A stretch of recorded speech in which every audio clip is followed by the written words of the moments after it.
Okay, so in the next section, what we're going to talk about is just your basic Brazilian Jiu-Jitsu terminology. So there's a lot of terms out there that to the average person probably doesn't mean very much.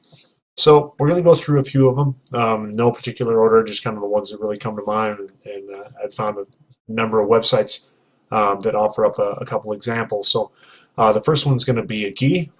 And really that's, by now you should kind of know that one. It's just the uniform that we wear. So some people will refer to it as a uniform or a kimono or a gi, anything like that. So just basically the top and the pants and the belt and everything that go on. So, and with that being said, for the most part, it's gonna be whatever gi you want to wear. If you want to wear a white, blue, purple, brown, black, whatever gi, that really doesn't have much of a significance. If you want to do major competitions, things like that, you're going to have to wear either a white, blue, or black gi. But for the most part, most gyms will let you wear whatever. Some gyms you have to wear their particular gi, so make sure that you check with your gym. But chances are that if you have already been to the gym, they've probably already instructed you to buy one of their gis. Otherwise, you can pretty much buy whatever. So the next one's going to be no gi. Essentially, that is without the gi. So you're going to be wearing a lot of times t-shirt and shorts. You can also wear spandex shorts, compression shorts, spats as some guys will call it, and then a compression shirt or a t-shirt for the top, or a rash guard, if you will. Trying to think of some of the other ones. Break fall is another one that you might not be familiar with. That's just kind of the art of falling. So somebody takes you down and how you fall properly to not injure yourself when somebody goes to take you down. And let's see here, some of the other ones that we have. We've already went over a lot of the positions: close guard, guard position, half guard, mount, things like that. So pass. A pass essentially means when you get around your opponent's legs while they're in guard. So your opponent has either their legs wrapped around you or their legs in front of you, and you get around their legs into a side control position or a mount or a back position. So next one's going to be a submission. The chances are you probably already know this one, but essentially when you make the other person tap due to either putting them in a choke, an arm lock, things like that. Taking them back. This is just a term for when I get around to the person's back. So that my chest is essentially on their back.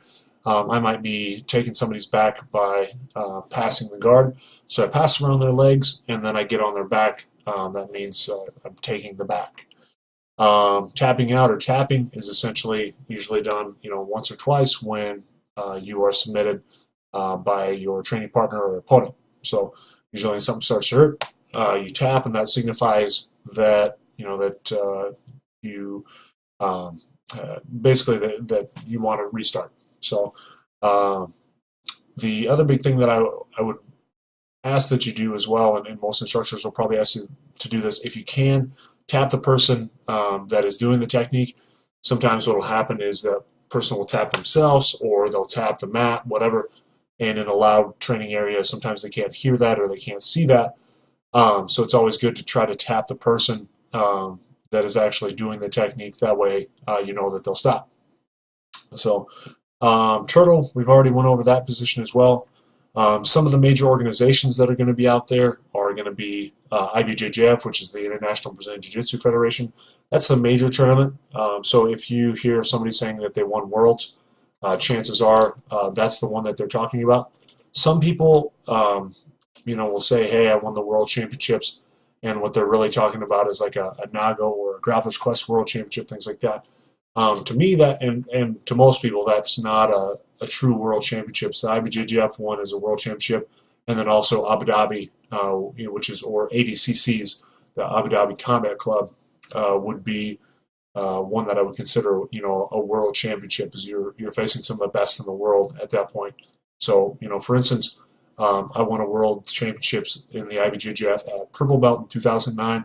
So, and even with that, like I said, it's kind of hard to consider yourself a world champ, because that was at a lower, I won that in my division. I didn't necessarily win that, at the black belt division. So, some people, for the most part, will just consider that world championship only at black belt division and only in IBJJF or Abu Dhabi. So, And that's, pretty much the way that it should probably go.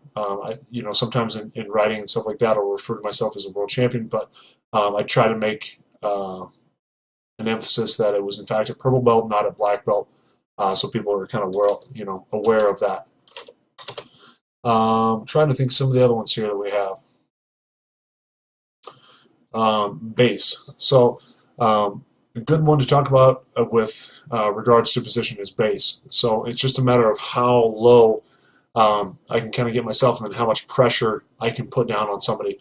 When somebody's trying to sweep me, say they have their legs wrapped around me, I want to keep my butt really low to the mat. The lower I can keep it to the mat, the more weight I have centered. And so the further my butt goes up, the better chance he has of being able to sweep me because my weight is coming on top of him. When that happens, it's easier for me to get swept. When my base is really low or my weight is really low, it's a lot harder. So a lot of times you'll hear instructors talking about, make sure to keep your base or get a good base, things like that. It's not allowing yourself to be so high that you can kind of be tipped side to side.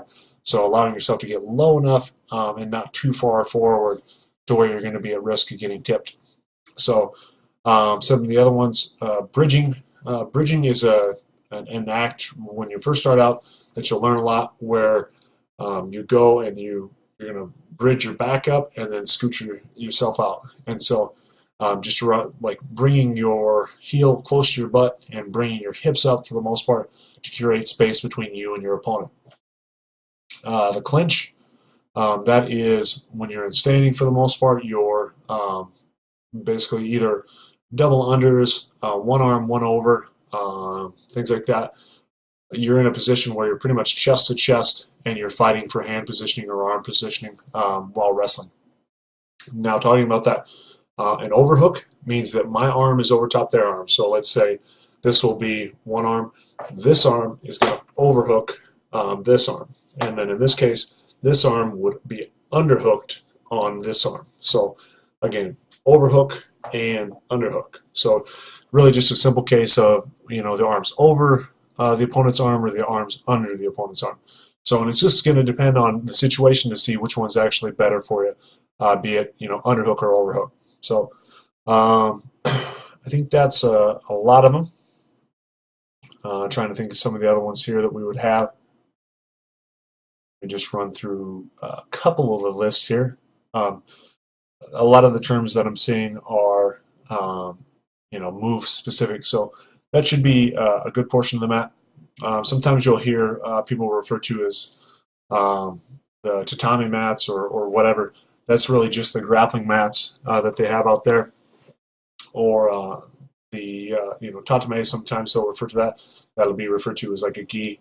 And to my understanding, in Japanese, that's really just means training. So like your gi or your training gi, and then the training mats.